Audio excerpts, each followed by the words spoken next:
Guys, कैसे हो आप सब? आई होप आप सब बहुत अच्छे होंगे। तो गाइस चलिए, आज हम अपनी स्टोरी कॉम्प्लिकेटेड लव का जो है वो नेक्स्ट पार्ट जो है वो शुरू करते हैं। तो लास्ट पार्ट में हमने देखा था कि ईबो और शियो की जो नाइट है वो बहुत हॉट एंड स्पाइसी सी गई होती है। तो चलिए आगे की स्टोरी शुरू करते हैं कि यहाँ पे जो हमारा शाओजान है ना, वो काफ़ी अच्छी नींद में सोया होता है और उसे सपना लगा होता है कि जंग चंग जो है ना वो बाहर से डोर नॉक कर रहा है और उसने जंग चंग को सब कुछ बता दिया है कि उसके और उसके ब्रदर इन लॉ के बीच में क्या हुआ है। तो ऐसा लगा है कि जो हमारा जंक्शन है वो उसका मजाक बना के वहां से चला गया है। और जब इवो को ये सपना आ रहा होता है ना तो वो सडनली उठ जाता है। देखते कि माय गॉड, अच्छा तो ये एक सपना था, मतलब जंक्शन को कुछ भी पता नहीं है। मतलब वो एक सुकून की सांस लेता है। तभी वो देखते हैं कि साइड में ईवो जो है ना उसको दोबारा नींद आ गई। तभी शाहजहान के जो फोन पे जो है ना मैसेज आया होता है कि उसकी 12 बजे क्लास है। जब शाहजहान हमारा टाइम देखता है तो वहाँ पे 11 जो है वो बज चुके होते हैं। तभी वो चेक करता है कि उसकी यूनिवर्सिटी का डिस्टेंस जो है वो यहाँ से ज़्यादा दूर नहीं है। तो वो अपने साइड के टेबल से एक पेपर और पेन लेता है, वहाँ पे लेटर लिखता है कि ईवो, मेरी 12 बजे क्लास है, मुझे अभी निकलना है। और कल रात के बारे में जो भी था, आई थिंक तुम भी ड्रंक थे, मैं भी ड्रंक था, जो भी था वो हो गया। तो तुम इसके बारे में ज़्यादा टेंशन मत लेना, हम बाद में इसके बारे में बैठ के क्लियर कर लेंगे। तो इतना कहने के बाद जो हमारा शाहजहान है वो अपने कपड़े डालने लगता है। तो उसे याद आता है कि ईवो ने तो उसकी शर्ट को टेयर ऑफ कर दिया होता है। तो वहाँ से ईवो की शर्ट को उठाता है, उसको पहनता है, अपने कपड़े पहनता है और वहाँ अपनी टैक्सी बुला के जल्दी से अपने हॉस्टल के लिए निकल जाता है। हॉस्टल में जाता है, वहाँ रेडी होता है और यूनिवर्सिटी अपने क्लास के लिए पहुँच जाता है। जब वो यूनिवर्सिटी 12 बजे अपनी क्लास के लिए पहुँच जाता है तो वो ईबो के फ़ोन पे एक मैसेज छोड़ता है कि गर्ल, आई एम रिच, आप उठ जाइए और घर वापस चले जाइएगा। तो जब ईबो का फ़ोन वाइब्रेट करता है तब उसकी नींद टूटती है और जैसे वो टाइम देखते हैं तो वो देखते हैं कि 12 बज गए। वो इधर उधर जो होता है वो शाहजहान को ढूंढने लगता है। लेकिन जब वो शाहजहान को ढूंढ रहा होता है तो उसे टेबल के ऊपर ना एक पेपर मिलता है। तो जब वो पेपर की चीज़ों को पढ़ता है ना तो उसे थोड़ा सा हर्ट भी होता है, क्योंकि वो सोच रहा था कि शायद अगली मॉर्निंग जो है ना वो बहुत ज़्यादा रोमांटिक होने वाली है। लेकिन जब शाहजहान ने वहाँ पे एक मिस्टेक वर्ड का लिख दिया था ना, तो ये मिस्टेक वर्ड पढ़ के ना ईबो को बहुत ज़्यादा हर्ट हो जाता है और वो भी वहाँ से अपने ड्रेस लेता है। तो वो देखता है कि उसका शर्ट वहाँ नहीं है। लेकिन तभी उसके डोर पे नॉक होता है, वर्कर वहाँ पे उसके लिए एक बैग देके जाता है। तो उसके बैग में जो होता है वो शर्ट होता है। तभी उसका फ़ोन दोबारा जो है वो रिंग करता है और वहाँ पे एक मैसेज आया होता है कि गगा, मैंने आपके लिए शर्ट भेज दिया है, तो आप अपनी ड्रेस डाल के जो है वो हॉस्पिटल जा सकते हैं। और हाँ, फ्रेश होना मत भूलिएगा। इसके बाद हमारा ईवो फ्रेश होता है, अपने ड्रेस डालता है और हॉस्पिटल के लिए निकल जाता है। लेकिन उसका दिन ना उस दिन बहुत गंदा जाता है। वो बहुत अपसेट होता है और उसके बार बार उसके जहन में ना वो एक मिस्टेक वर्ड ही गूंज रहा होता है कि यार सौजन ने क्या बोल दिया, मैं उसके बारे में क्या सोचता हूँ। वो एक मिस्टेक जो भी हम दोनों के बीच में कल रात को उसने उसको एक मिस्टेक कह दिया। हम दोनों ड्रंक थे और हमसे मिस्टेक हुई है क्या सच में? तो इसके बाद ईबो के पास जो है वो हाईक्वान का कॉल आता है और वो उसे कहता है कि तुम जल्दी से अभी डैड के ऑफिस में पहुंचो, हमें तुमसे कुछ इम्पोर्टेंट बात करनी है। इसके बाद जो हमारा ईवो है वो अपने डैड के रूम में जो है वो चला जाता है। तो वहाँ कार्मन ली, हाईक्वान और जॉचंग तीनों वहाँ खड़े होते हैं। तो जैसे ही वांगी वो वहाँ पहुँचता है तो वो डोर को नॉक करता है और उसके फादर उसे अंदर आने के लिए कहते हैं। तो जैसे वो अंदर चला जाता है तो वो तीनों बैठे होते हैं। तो वो ईबो को भी वहाँ बैठने के लिए बोलते हैं। तो तभी हमारा जो जंग चंग है वो कहता है कि हमारे हॉस्पिटल की ब्रांच हम कोरिया में खोलने की कोशिश कर रहे थे, तो उसके लिए हमें अलाउंस मिल गया है। लेकिन वो कहते हैं कि हमें लगभग 6 महीनों के लिए अपना कोई यहाँ से एक डॉक्टर को वहाँ भेजना पड़ेगा।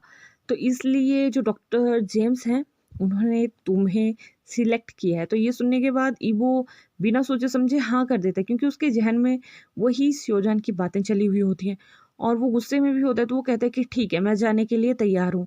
लेकिन जैसे वो ओके करता है तो ये सुन के ना कार्मन ली को थोड़ा सा खटकता है कि इतनी जल्दी इसने कैसे अलाउ कर दिया। लेकिन वो सोचती है कि शायद ये भी चाहता है कि हमारा बिजनेस आगे बढ़े, तो शायद इसने अलाउ कर दिया है। इसके बाद जो हमारा ईवो है वो पूछता है कि मॉम मुझे कब निकलना है। तो तभी जो कार्मन ली है वो कहती है कि कल मॉर्निंग में। उसके बाद वो ईबो को कहती है कि तुम घर जाओ, अपनी पैकिंग करो, अपना पासपोर्ट वगैरह लो और कल निकलने की तैयारी करो। तो इसके बाद हमारा ईबो जो है वो हॉस्पिटल से जो है वो घर के लिए निकल जाता है, अपनी पैकिंग करता है, अच्छे से अपना पासपोर्ट वगैरह रख लेता है और नेक्स्ट डे निकलने की तैयारी करता है। और वहाँ दूसरी साइड हमें दिखाया जाता है कि शाहजहान के जो है वो एग्ज़ाम का टाइम आ गया और वो भी अपने एग्ज़ाम में बिज़ी होने वाला है। तभी वो एक मैसेज इब्बो के लिए छोड़ते हैं कि गगन, मेरा कॉलेज में एग्ज़ाम टाइम चल रहा है, तो जैसे ही मेरे एग्ज़ाम कंप्लीट हो जाएँगे मैं आपसे मिलने आऊँगा और मुझे आपसे कुछ इम्पोर्टेंट बात करनी है। और आप प्लीज़ जो भी हमारे बीच में मिस्टेक हुई थी उसके बारे में ज़्यादा मत सोचिएगा।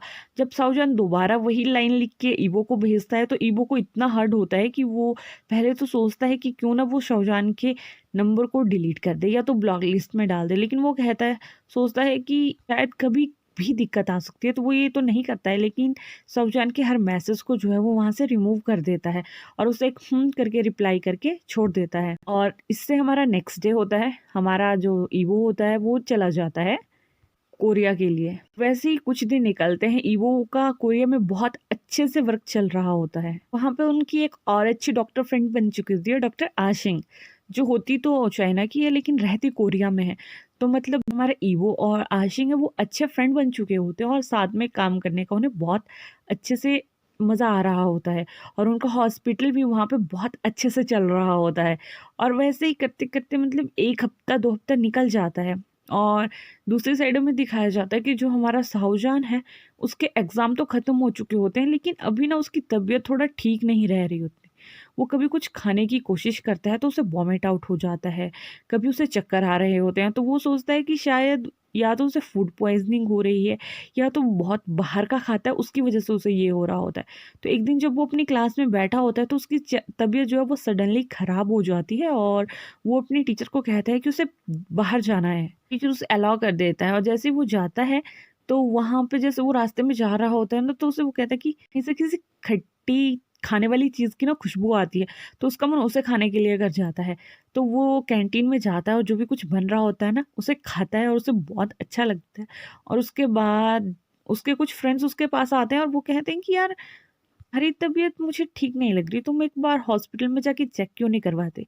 तो इस पे जो हमारा शाहजहां कहता है, वो कहता है हॉस्पिटल चेक? यार मैं आजकल बहुत ज़्यादा बाहर का खाता हूँ, एग्जाम टाइम भी चल रहा था, तो इसकी वजह से मुझे लगता है कि मेरी तबीयत जो है वो खराब रह रही है। कुछ टाइम में ही यहाँ पे जो होता है वो यूबिन आ जाता है और वो कहते हैं, ब्रदर तुम्हें क्या हो गया है जान, चलो ना एक बार हॉस्पिटल दिखा के आते हैं। और तुम्हारे ब्रदर इन लॉ भी तो वहीं पे जॉब करते हैं ना, क्यों ना उनसे मिल के आते हैं। तो तभी वो कहता है, नहीं नबीन नहीं जाना है, मेरी तब मतलब मेरा मन नहीं है जाने का, तो तुम छोड़ो। ऐसे करते करते ही उसका 1 मंथ जो होता है वो निकल जाता है। लेकिन अब जो होता है ना, उसे मॉर्निंग सिकनेस बहुत ज़्यादा रह रही होती है और यूबिन ना इसको देख के ना बहुत ज़्यादा टेंशन में रहता है कि यार इसे मॉर्निंग सिकनेस क्यों हो रही है। एक दिन क्या होता है कि हमारा शाहजहां जो होता है, जैसे ही कॉलेज से यूनिवर्सिटी से अपनी क्लासेस लगा के वापिस आता है ना, तो उसकी तबीयत बीच में बहुत ज़्यादा खराब हो जाती है और वो फेंट हो जाता है और वो गिर जाता है। लेकिन बाहर इतनी ज़्यादा मौसम खराब होता है कि वो हॉस्पिटल भी नहीं जा पाते। बहुत ही ज़्यादा हैवी जो होती है वो रेन हो रही होती है।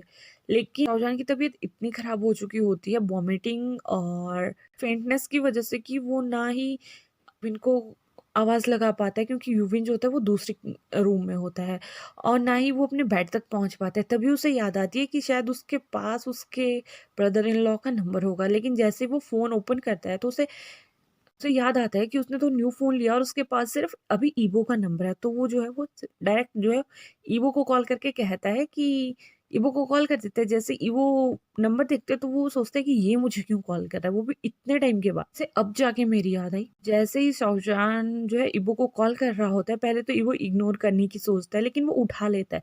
वो कहता है, हेलो कौन? तो तभी ईवो जो होता है वो ये पूछ रहा होता है कि कौन बोल रहा है, प्लीज़ बोलिए। लेकिन वो मौसम खराब होने की वजह से ना शाहजहां की आवाज़ ईवो तक नहीं पहुँच पाती है। तभी शाहजहां जो होता है दोबारा कॉल कट करता है, फिर कॉल करता है, फिर ईवो उठाता है और वो कहता है, तुम्हें प्रॉब्लम क्या है? कौन बात कर रहा है? फिर शाहजहां कहता है कि मैं हूँ ईवो, शाहजहां। लेकिन जैसे ही ईवो शाहजहां की वो थोड़ी बीमार वाली आवाज़ सुनता है तो वो कहता है, तुम्हें क्या हो गया? तुम ऐसे क्यों बात कर रहे हो? लेकिन जैसे ही वो ईवो जो है वो शाहजहां से बात करना स्टार्ट करता है, तभी पीछे से आशिंग आ जाती है। वो कहती है, ईवो तुम किससे बात कर रहे हो? लेकिन जैसे ही हमारा शाहजहां जो होता है वो ईवो के पास एक लड़की की आवाज़ सुनता है ना, तो वो थोड़ा हैरान हो जाता है कि लड़की? तो वो पूछता है कि ये कौन है? तो तभी आशिंग होती है, वो जब सुन लेती है कि सामने वाला पर्सन ये पूछ रहा है कि ये कौन है, तो वो उससे कह देती है कि मैं इसकी गर्लफ्रेंड हूँ। तो तुम कौन हो जो इसे इस वक्त कॉल कर रहे हो? ये सुनने के बाद ना जो हमारा शाहजहां होता है वो कॉल काट देता है। तब ईवो जो है तो वो आशिक को बहुत ज्यादा डांटता है कि ये क्या बदतमीजी है, मेरे घर से कॉल आई थी और तुम्हें ऐसे बात नहीं करनी चाहिए थी। आशिक जो होते है समझ जाती है कि शायद ये उस लड़के की कॉल थी जो ईवो को पसंद है, तो इसके बाद वो ईवो को सॉरी कह के वहाँ से चली जाती है। लेकिन तभी ईवो जो होता है वो अपने ब्रदर को कॉल करके कहता है कि ब्रदर मुझे लगता है कि शौजान की तबीयत जो है वो खराब है, तो क्या आप एक बार उसे जाके चेक कर सकते हो? इसके बाद जो हमारा शिचैन है वो कहता है कि और जो हाईक्वान है वो कहता है कि हाँ ठीक है, मैं वहाँ किसी को कॉल करता हूँ क्योंकि यहाँ अभी बहुत ज़्यादा वेदर चेंजेस है और मैं वहाँ तक तो नहीं पहुँच सकता, लेकिन मैं अभी उसके ब्रदर यूविन को कॉल करता हूँ और वो उसे देख लेगा। इसके बाद जो हमारा हाइक्वान होता है वो ईवो की कॉल को काट देता है और यूविन को कॉल करके कहता है कि तुम कहाँ हो? तो तभी यूविन जो होता है वो कहता है कि मैं अपने फ्रेंड के रूम में हूँ। तो तभी हाइक्वान उससे कहता है कि क्या तुम अपने रूम में जाके देख सकते हो कि सोजॉन को क्या हुआ है? मुझे लगता है कि उसकी तबीयत खराब है। तो जब यूबिन जो होता है वो अपने रूम में आता है तो वो दिखता है कि सौजान जो है वो टोटली फेंट होके ज़मीन पे पड़ा हुआ है।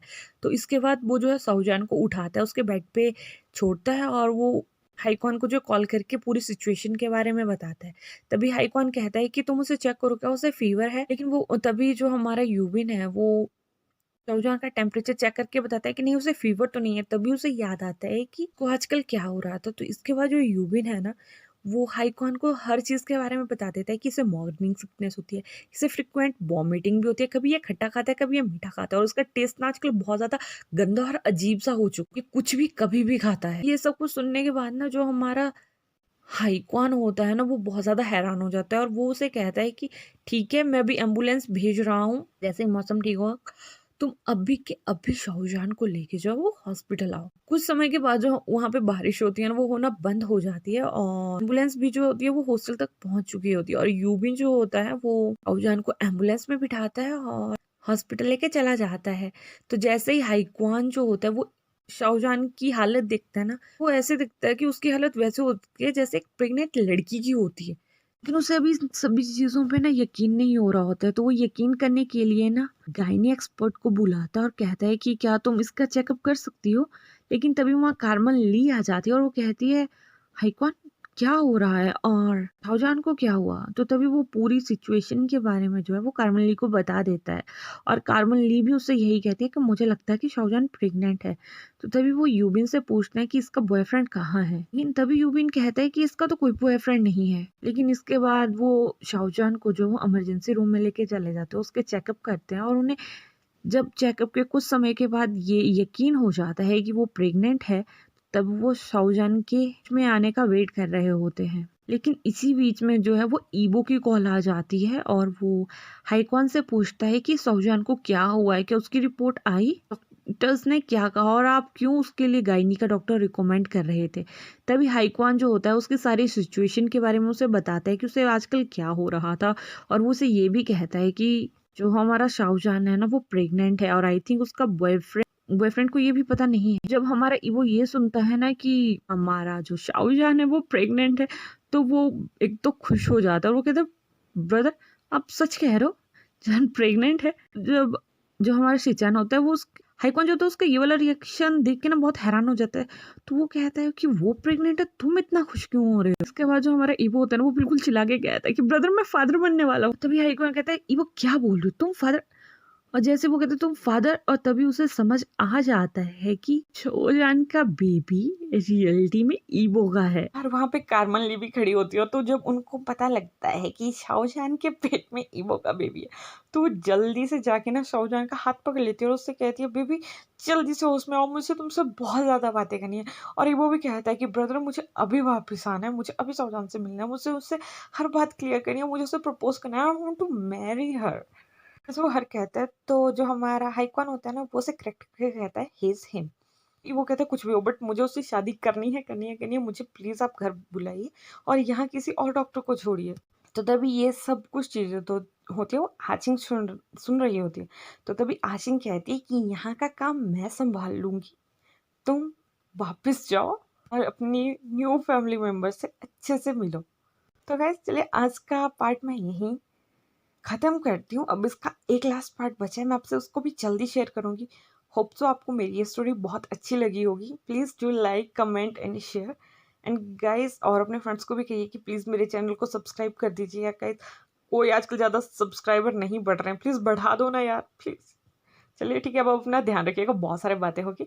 Bye, take care.